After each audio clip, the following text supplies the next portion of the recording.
السلام علیکم ورحمۃ اللہ وبرکاتہ۔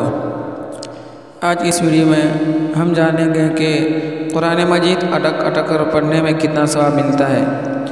اس کو حدیث کی روشنی میں پیش کرتا ہوں۔ بسم اللہ الرحمن الرحیم۔ وعن عائشة قالت قال رسول اللہ صلی اللہ علیہ وسلم الماہر بالقرآن مع السفرة الكرام البررة والذي يقرأ القرآن ويتتعتع فيه وهو عليه شاق له أجران۔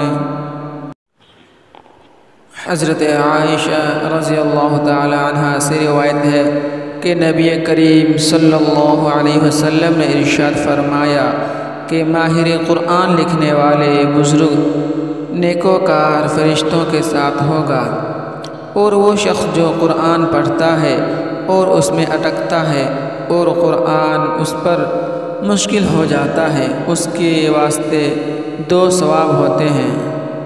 اس کو امام بخاری اور امام مسلم نے نقل کیا ہے۔ وہ 2 ثواب کیا ہیں آگے ذکر کرتا ہوں۔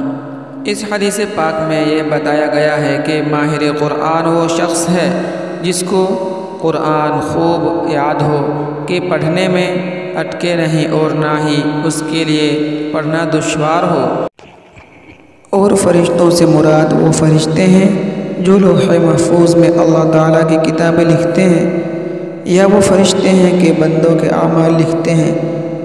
بس یہ ارشاد فرمایا کہ ماہر قرآن کو وحی لکھنے والے فرشتوں کے ساتھ تشبیہ دی جاتی ہے، اس لیے کہ وہ ماہر قرآن فرشتوں جیسا عمل کرتا ہے، اور آخرت میں ان کے لیے درجات ہوں گے، اور وہ قیامت کے دن فرشتوں کا ساتھی ہوگا اور اس کو 2 ثواب ملیں گے،